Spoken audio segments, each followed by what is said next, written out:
ఆనాడు రేణుగా దేవైన ఏమని చెబుతున్నదంటే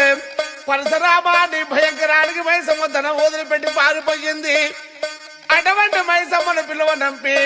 ధనం మీద కావలి దిట్టంగా ఉండమని చెప్పి మైసమ్మను పిలువనంపమని చెప్పి రేణుకాదేవి చెప్పే వరకల్లా ఆనాడు పరశురాముడైన ఏ విధంగా మైసమ్మను పిలుపు చంపుతున్నాడు.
లగ్గమాయ లగ్గమాయ ఓ లచ్చ గుమ్మడి రేణుకమ్మ లగ్గమాయ ఓ లచ్చ గుమ్మడి లగ్గమాయ లగ్గమాయ ఓ లచ్చ గుమ్మడి రేణుకమ్మ లగ్గమాయ ఓ లచ్చ గుమ్మడి జమదగ్ని మునితోని ఓ లచ్చ గుమ్మడి జగజ్జనని లగ్గమాయ ఓ లచ్చ గుమ్మడి జమదగ్ని మునితోని ఓ లచ్చ గుమ్మడి జగజ్జనని లగ్గమాయ ఓ లచ్చ గుమ్మడి లగ్గమాయ లగ్గమాయ ఓ లచ్చ గుమ్మడి రేణుకమ్మ లగ్గమాయ ఓ లచ్చ గుమ్మడి జమదగ్ని మునితోని ఓ లచ్చ గుమ్మడి జగజ్జనని లగ్గమాయ ఓ లచ్చ గుమ్మడి ఓ లచ్చ గుమ్మడి వైనాల మామిడి లగ్గమాయ అరరే లగ్గమాయ అరరే లగ్గమాయ లగ్గమాయ ఓ లచ్చ గుమ్మడి రేణుకమ్మ లగ్గమాయ ఓ లచ్చ గుమ్మడి జమదగ్ని మునితోని ఓ లచ్చ గుమ్మడి జగజ్జనని లగ్గమాయ ఓ లచ్చ గుమ్మడి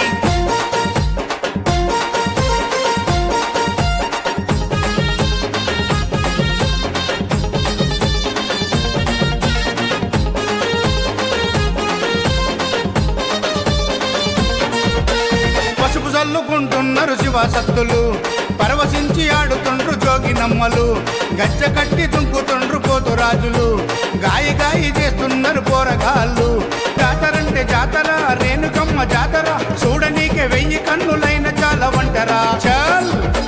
లగ్గమాయ అరరే లగ్గమాయ అరరే లగ్గమాయ లగ్గమాయ ఓ లచ్చ గుమ్మడి రేణుకమ్మ లగ్గమాయ ఓ లచ్చ గుమ్మడి జమదగ్ని మునితోని